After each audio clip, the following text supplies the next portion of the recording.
Brought to you by Charity Mobile, the phone company that supports life and family. 5% of your monthly plan price goes to your favorite charity. Mention offer code TRADITION for a special Christmas offer. Learn more at CharityMobile.com.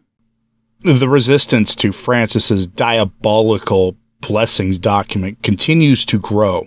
And now in his own homeland, we have news that an association of Catholic attorneys has formally written to Francis to ask him to rescind the document, to pull back on it.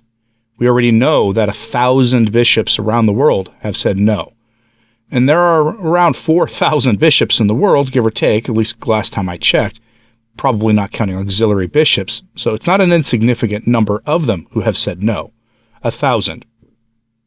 Most of those bishops who said no didn't do so with big public letters or big addresses or anything else, but many of them are saying no.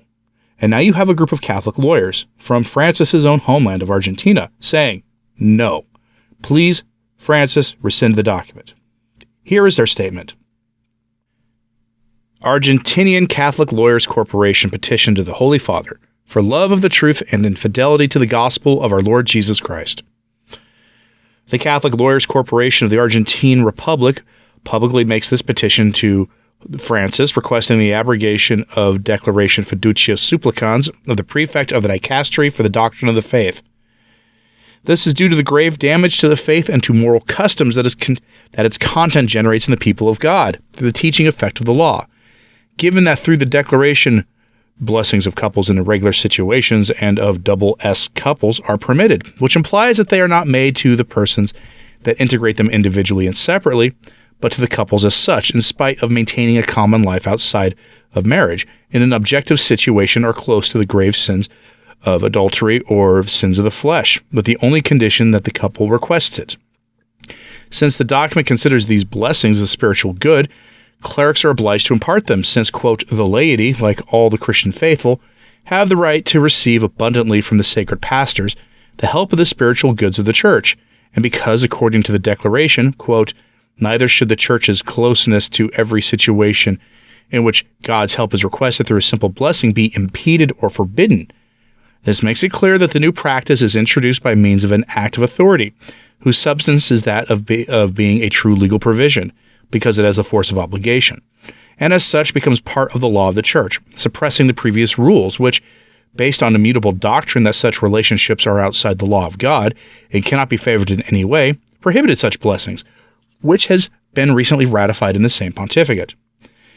The assessment that there has been a change in doctrine and not something merely disciplinary is the reasonable consequence that arises from the objective facts prudently considered by the common man.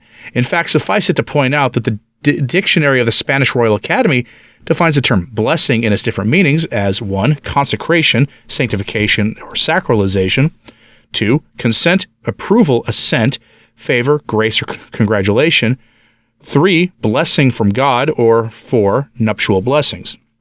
On the other hand, when defining the conjunction blessing of God, it does it in the following way, quote, excellent or very beneficial thing, and that of, quote, casting the blessing as, quote, ratifying or confirming something.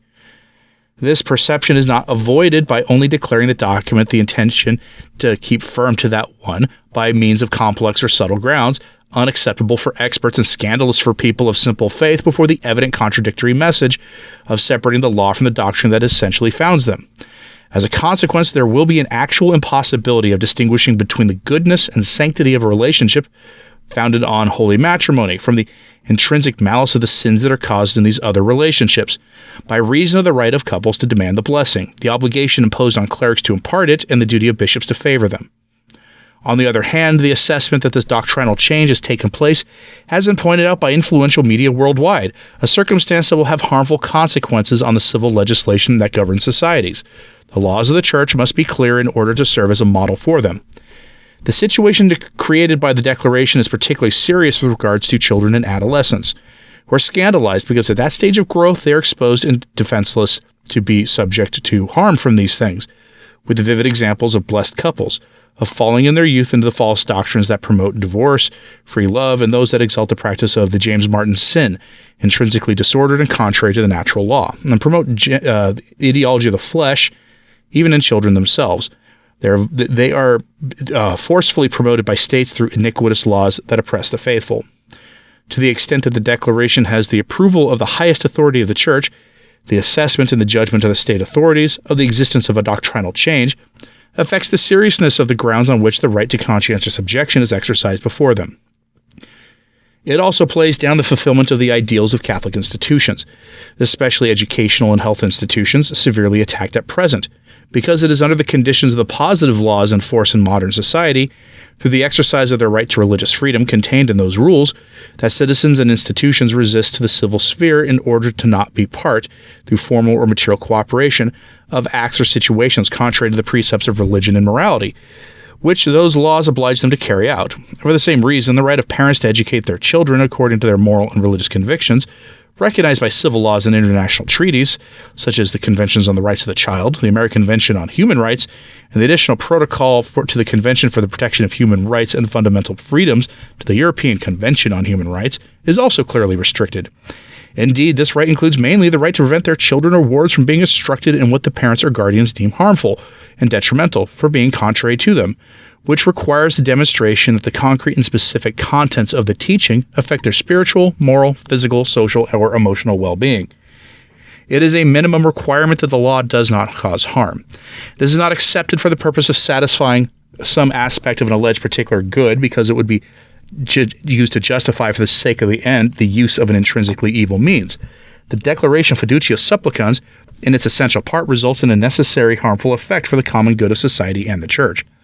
Nor can any provision or prescription of it, whatever its juridical nature, imperatively command that bishops, priests, deacons, catechists, or laity should participate, cooperate, approve, consent, convalidate, propitiate, or advise what they recognize as openly contrary to the commandments of the law of God, from which no human authority can exempt, waive, moderate, or relax their observance, either expressly and assertively or by omission to teach the truth clearly, whatever the nature and aim of the purpose invoked. As a result, the faithful abandon themselves in the darkness of error and sin, renouncing their mission within the Church to proclaim the truth and the good, which the Declaration coercively imposes on them to carry out against their own consciousness, which no one by divine and natural right has the authority to violate. By the mandate of Jesus Christ given to Peter to confirm his brethren in the faith, we ask His Holiness Francis, as a Catholic lay institution, obliged to express its opinion according to its own position, exercise, quote, the power, indeed sometimes the duty, to express its opinion on matters concerning the good of the Church. See Lumen Gentium, paragraph 37. The immediate revocation of the Declaration Fiducia Supplicans to avoid certain and serious damage to the faith, morals, and life of the Church. Unanimously approved at the meeting of the Board of Directors of the Catholic Lawyers Corporation held in the city of Buenos Aires on December 21st, 2023, signed a long list of lawyers. And that was the declaration of Argentinian lawyers in Francis's old diocese demanding that he rescind this diabolical letter that he allowed to be published.